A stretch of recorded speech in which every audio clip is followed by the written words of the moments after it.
स्वर्ग कहाँ हुन्छ भन्छ हैन। के कुरा बिर्स्यो भनेको हैन, भर्खर याद आयो के, त्यही पनि काम लागेको देखेर के होला।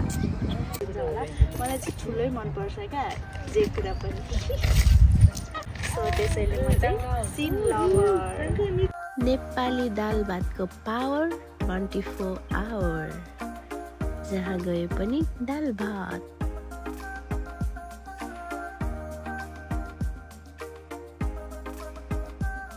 अन्तिमसम्म हेरिदिनु होला अनि मेरो युट्युब च्यानललाई चाहिँ सब्सक्राइब गरिदिनु होला है सबैजनाले। त्यही भन्न चाहन्छु, मलाई चाहिँ तपाईँहरूको धेरै धेरै मायाको जरुरत छ। सो सबैजनाले माया गरिदिनु होला।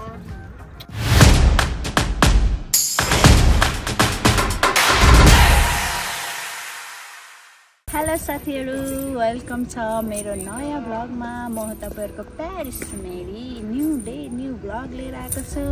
आज चाहिँ हामी कहाँ आएको छु भने साकुरा त होइन, साकुरा फुल्ने टाइम त भएको छैन, हामी चाहिँ मेको फुल हेर्न आएको। अनि म चाहिँ आज राम्रै भएर आएको पनि मैले न्यू ब्लग लिएर आइसकेको छु साथीहरू तपाईँहरूको लागि भनेर। अब चाहिँ म ढिला नगरिकन फटाफट फुल हेर्नतर्फ लाग्दैछु।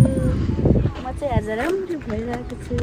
आज पनि मैले न्यू डे न्यू ब्लग लिएर आएको छु तपाईँहरूको लागि भनेर होइन। आज चाहिँ एकदमै क्लिन मौसम छ। सो म पनि फिट एन्ड फाइन हेङ्की भएर आएको छु। आई होप तपाईँहरू पनि सन्चै हुनुहुन्छ होला भन्ने आशा गरेको छु। ढिला नगरिकन जाम। अब साथीहरू यति धेरै एक्साइटेड भएर फुल हेर्न आएको। फुल त यस्तो भइरहेको रहेछ, सबै यो फुलिसकेर झरेको हो कि फुल्नै बाँकी हो कि के हो साथीहरू। खत्तम भयो आज। अलिकति यता आउँदाखेरि चाहिँ यस्तो राम्रो फुल रहेछ कि, अनि आजको दिन खेर गएन भन्ने लाग्यो मलाई चाहिँ होइन। यो चाहिँ पिङ्क कलर एकदमै बबाल छ कि है, कस्तो राम्रो देखाएको छैन तर यो कस्तो अनौठोको फुल के है। पात छैन, फुल मात्र फुलिरहेको कि, अनि त्यही भएर त्यो फुल टन्न भएको ठाउँमा त राम्रै देखाएको छ, अनि फुल नभएको ठाउँ चाहिँ हेर्नु न त माथि सिङ्काहरू मात्रै डाँठ मात्रै यस्तो भएको छ, अनि फुल छ कस्तो अनौठो क्या। तर एकदम राम्रो छ, मलाई चाहिँ रमाइलो लाग्यो। अघि फर्स्टमा चाहिँ होइन फुलै थिएन के, अनि ला आजको दिन त खेरै गयो भन्ने लागेको थियो। सो यहाँ चाहिँ यस्तो राम्रो फुलिरहेको रहेछ, मलाई खुसी लाग्यो। अब म टिकटक बनाउँछु।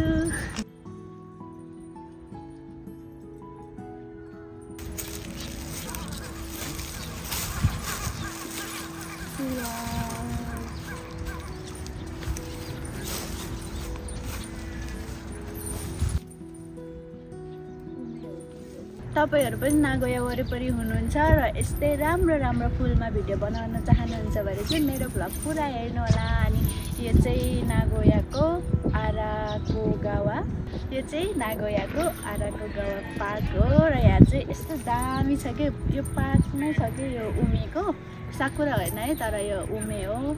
साकुरा भन्दा चाहिँ अलिकति अगाडि फुल्छ, राम्रो हुन्छ। हानामी चाहिँ हुँदैन रहेछ, किनभने यो बस्ने ठाउँ पनि राम्रो छैन रहेछ होइन। सो भिडियो बनाउनको लागि चाहिँ पर्फेक्ट छ, तपाईँहरू पनि आउनु होला। अनि यही हो आजको मौसम त ओ माई गड वाउ थियो कि, यति तातो न्यानो थियो है। अब चाहिँ गर्मी महिना पनि आउन लाग्यो नि त। हिजोदेखि चाहिँ अलिअलि तातो भएको थियो, आज पनि एकदमै धेरै न्यानो भएको हुनाले एकदम नर्मल ड्रेसहरू लाएर हिँड्ने सक्ने थियो। अनि मलाई चाहिँ यो ठाउँले एकदमै धेरै मोहनी लाग्यो। तलबाट माथिबाट होइन, यताबाट उताबाट एङ्गलमा भिडियोहरू लिएको थिएँ मैले चाहिँ, अनि ब्लगमा पनि राखिदिएको छु। मलाई चाहिँ बिहान दिउँसो यो घुम्ने बेलामा चाहिँ सन्चै थियो कि, त्यति साह्रो गाह्रो भएको थिएन। अनि अहिले यो ब्लगमा अलिअलि भोइस हाल्दाखेरि चाहिँ मलाई एकदम धेरै गाह्रो भएको छ कि, भोइस नै कस्तो अर्कै आइरहेछ भनेको मेरो। यो ठाउँ चाहिँ सबैभन्दा राम्रो ठाउँ थियो कि, एकदमै धेरै फुलेको थियो, फुलहरू पनि वरिपरि फुल फुलेको थियो। मान्छेहरूले चाहिँ स्वर्ग कहाँ हुन्छ भन्छ होइन। यो हो कि स्वर्ग भन्ने चाहिँ। मलाई चाहिँ यहाँ जापानमा चाहिँ होइन कतिवटा ठाउँहरू मैले यस्तो दामी ठाउँहरू भेटेको छ नि, जुन चाहिँ मलाई स्वर्ग जस्तै लाग्छ कि। कस्तो आनन्द हुन्छ कि तपाईँहरूले भिडियोमा देख्दा भन्दा पनि मैले आँखाले देख्दा चाहिँ यस्तो राम्रो हुन्छ नि। त्यही पनि तपाईँहरूलाई देखाउने कोसिस गरेको छु। हेरिदिनु होला, भिडियोलाई अन्तिमसम्म हेरिदिनु होला अनि मेरो युट्युब च्यानललाई चाहिँ सब्सक्राइब गरिदिनु होला है सबैजनाले। त्यही भन्न चाहन्छु। मलाई चाहिँ तपाईँहरूको धेरै धेरै मायाको जरुरत छ। सो सबैजनाले माया गरिदिनु होला। कसरी फोटो खिचौँ भनेर म चाहिँ माथि नै चढेर यता उता चल्दा बुढा नै तर्सिनु भएको थियो। फोटो खिच्न भिडियो बनाउनलाई चाहिँ एकदम राम्रो ठाउँ थियो, किनभने धेरै मान्छेहरू पनि हुँदैन रहेछ यहाँ चाहिँ। साथीहरू के कुरा बिर्स्यो भनेको होइन, भर्खर याद आयो कि त्यही पनि काम लागेको देखेर के होला चस्मा लाउनै बिर्सेछ। ओ नो, त्यही भएर मेरो आँखा यस्तो पोलिरहेछ कि अघिदेखि मैले होइन आँखै खोल्न सकिरहेको छैन कि। अब म चस्मा लाउँछु ल।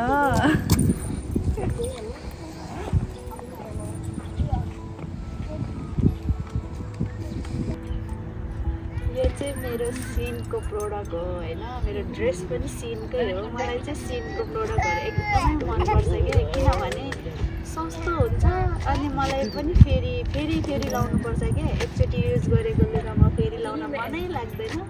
सो त्यसैले म चाहिँ सिन लभर। कस्तो छ गाइज मेरो चस्मा? कस्तो छ कमेन्ट गरिदिनु होला है। तर यो चस्मा चाहिँ एकदम ठुलो छ क्या, मेरो मुखभन्दा पनि ठुलो देखिन्छ होला। मलाई चाहिँ ठुलै मनपर्छ क्या जे कुरा पनि। टिकटक बनाउँदा चाहिँ मेरो अनुहार गति यस्तो भइसक्यो कि होइन। यहाँ चाहिँ कम्तीमा पनि हामी 2-3 घन्टा बसिसक्यो। अब चाहिँ हामीलाई टिकटक इनफ पुग्यो। बुढाको आइडीमा मेरो 2टा आइडीको लागि इनफ भिडियो बनायो। अब चाहिँ हामी यो ठाउँलाई बाई गर्दै नेक्स्ट ठाउँतिर जाँदैछु। अनि यहाँ चाहिँ अझै पनि फुल्न बाँकी नै छ। तपाईँहरू आउनु भएको छैन भने आउनु होला है त। धन्यवाद, फेरि भेटौँला। हामी चाहिँ चिरुमाई पार्क आइसक्यो साथीहरू, अघिको ठाउँबाट होइन। कतिवटा 2टा ट्रेन चेन्ज गरिसक्यो। यो ट्रेन त कति चल्छ दिनमा होइन, सबै कतिवटा ट्रेन चेन्ज गरेर हिँडिरहन्छ क्या हामी चाहिँ होइन। यस्तै हो धनी मान्छेहरू। यो चाहिँ चिरुमाईको पुल हो, तर यो पुलमा चाहिँ कति धेरै खिया लागेको कि ओ माई गड, हिँड्न पनि डरै लाग्ने। अनि त हिँड्दै नेपाली रेस्टुरेन्ट पनि ठ्याक्कै देख्यो। अनि कस्तो डेकोरेटहरू पनि वाउ रहेछ। अनि हामी चाहिँ पस्यौँ। त्यसपछि भट्टाभट खाना मगाउनतर्फ लाग्यौँ। हामी चाहिँ जहाँ गए पनि त्यस्तै त हो नि, नेपालीहरू हो होइन। नेपाली नै खाना मनपर्ने क्या मलाई चाहिँ। अरू खाना पनि मनपर्छ, जापानिज खानाहरू पनि खाइरहेको हुन्छ। तर पनि आज चाहिँ धेरै भोक लागेको हुनाले नेपाली नै खाना गयौँ हामी चाहिँ। अनि त अर्डर गर्ने बित्तिकै त उहाँहरूले सलाद ल्याइदिनु भयो। अनि त खाइदिए हामीले सलाद।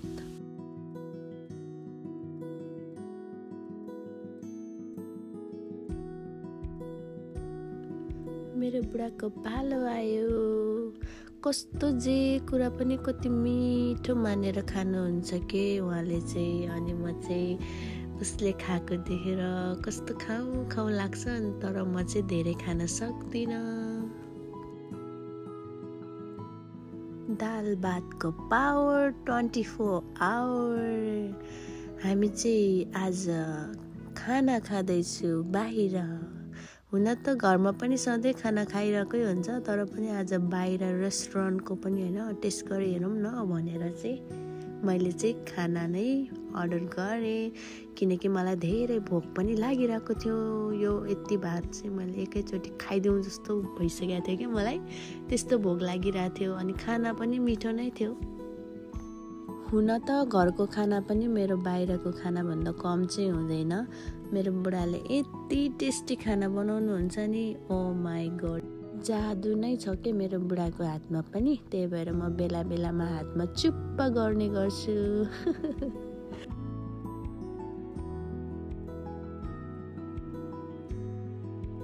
आजभोलि खाना खाने बेलामा नि यो खाएँ ल भनेन भने चित्तै बुझ्दैन के साथीहरू।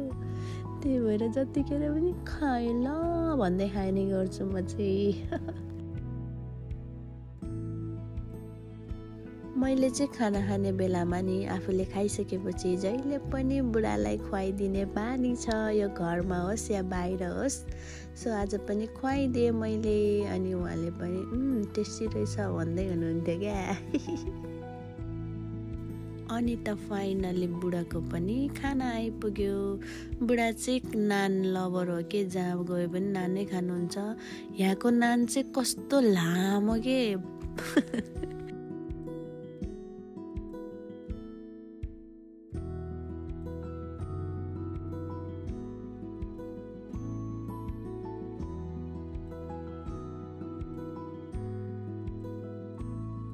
मिठो रहेछ भन्दै अनि बुढाले पनि मलाई खुवाइदिने पालो आयो। अनि यसो भिडियो पनि लिइदिउँ न आज खुवाइदिने बेलामा भनेर भिडियो पनि लिएँ मैले। हामी चाहिँ यस्तै हो गाइजहरू है, दुःख सुख भनेको छँदैछ। अनि बुढाबुढी चिलमा हुन्छ सधैँ। लाइफ भनेको यस्तै त, अनि के गर्नु।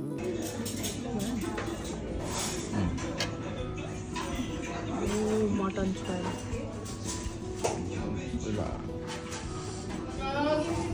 मलाई सबैभन्दा मिठो लागेको भनेको चाहिँ यहाँको मटन छोइला मन पर्यो। यहाँको फ्लेभर चाहिँ ठ्याक्कै नेपालको फ्लेभर आएको थियो।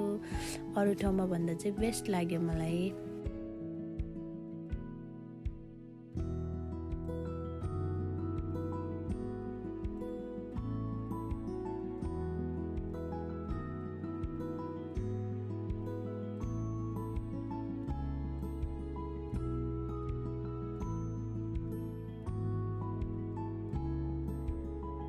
पार्कमा चाहिँ होइन फेस्टिभल चलिरहेको रहेछ। अनि आज सन्डे पनि हो नि त, अनि कति धेरै मान्छे आएको छ साथीहरू। हामी पनि त्यो अमाचुरीमा होइन के रहेछ त भनेर हेर्न जाँदैछु। यो चाहिँ के को अमाचुरी भने अब साकुरा फुल्दैछ नि त, अहिले चाहिँ साकुराभन्दा अगाडि फुल्ने फुल फुलिसकेको छ। अनि साकुरा पनि आउँदैछ नि त, त्यही भएर चाहिँ अमाचुरी स्टार्ट भइसकेछ। हामी पनि जाँदैछु। आज चाहिँ चुरुमाई पार्कमा चाहिँ एकदमै धेरै नै भिडभाड थियो।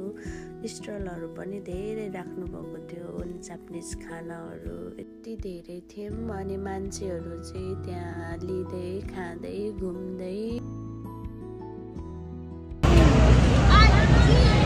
यो चाहिँ बार्बिक्यू गर्ने ठाउँ रहेछ। स्टलहरू पनि टन्नै छ है, मान्छेहरू पनि लास्टै धेरै छ भिडभाड। आज चाहिँ सन्डे भएर नि होला सायद होइन, यति धेरै मान्छे छ नि। ओ माई गडनेस, रमाइलो रहेछ। जापानमा चाहिँ अब यो साकुराको सिजनभरि नै यस्तै हुन्छ कि जहाँ पनि होइन स्टलहरू राख्ने, ओमाचुरी गर्ने भिडभाड नै हुन्छ प्रायः जसो। अब यो सिगाचु साकुरा नसकुन्जेलसम्म चाहिँ यस्तै हुन्छ, रमाइलो हुन्छ। म पनि नयाँ भिडियो बनाएर हाल्ने नै छु। तपाईँहरूले भिडियोलाई अन्तिमसम्म हेरिदिनु होला। अनि मेरो युट्युब च्यानललाई सबैजनाले सब्सक्राइब पनि गरिदिनु है। यस्तो राम्रो सिन थियो, अनि भिडियो नबनाइकन त बस्नै मन लागेन। तर ओरिजिनल भोइस हाल्न मन लाग्दा पनि अब ब्याकग्राउन्डमा एकदम धेरै हल्ला थियो नि त, त्यही भएर मैले चाहिँ आफ्नै भोइस रेकर्ड गरेर हालेको छु। मेरो भोइस त राम्रो छैन, तर पनि सुनिदिनु होला है। अनि मलाई चाहिँ यो स्ट्रबेरी बोन खान मन लाग्यो। यो चाहिँ जम्मा 3 पिसको 500 थियो के। अनि यसो ट्राई गरौँ न कस्तो हुँदो रहेछ भनेर हेर्दाखेरि चाहिँ यस्तो एम्मी देखिरहेको थियो कि ट्राई गर्दैछु म चाहिँ। तर कस्तो ग्लास जस्तै थियो कि यो चाहिँ टङ टङ टङ हान्दा पनि नफुट्ने। अनि म चाहिँ खाना थालेँ। अनि फर्स्टचोटि चाहिँ मैले जति टोक्दा पनि त्यो फुटेन के, कस्तो साह्रो थियो। अनि 2-4 चोटि यसो टोक्दा अनि बल्ल फुटेको थिएँ। अनि खाएँ मैले। बाहिर चाहिँ यस्तो गुलियो थियो होइन, अनि भित्र चाहिँ कस्तो चिसो थियो कि।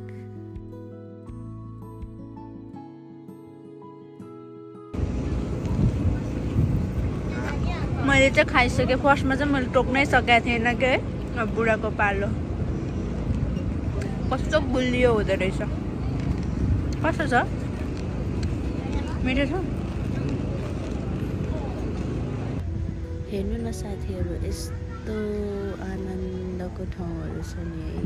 सबैजना आफ्नो आफ्नो पारामा छ कि, कसैलाई कसैको मतलब पनि छैन, आफ्नै आफ्नै पारा। माछा हेर्नु न, माछालाई मोलेर खाने माछा कस्तो बिचारा खावैसो भएर त्यो उतानो पारेर। यहाँ चाहिँ एकजना दाजु हो कि दिदीले जादु देखाइराख्नु भएको थियो। अनि सबैजना भुइँमा बसेर यस्तो रमाइलो मानेर हेरिराख्नु भएको थियो कि हामी पनि बस्यौँ यहाँ 5-10 मिनट यसो हेऱ्यौँ होइन। साथीहरू, आजको युट्युबको यात्रा चाहिँ यहीँसम्म। आज चाहिँ मैले यही भिडियोलाई इन्ड गर्दैछु। अनि मेरो भिडियो कस्तो लाग्छ हजुरहरूलाई कमेन्ट गर्न नबिर्सिनु होला। अनि मेरो युट्युब च्यानललाई सबैजनाले सब्सक्राइब गरिदिनु होला। मलाई तपाईँहरूको मायाको एकदम धेरै जरुरत छ, सो सबैजनाले माया गरिदिनु होला भन्न चाहन्छु। Thank you.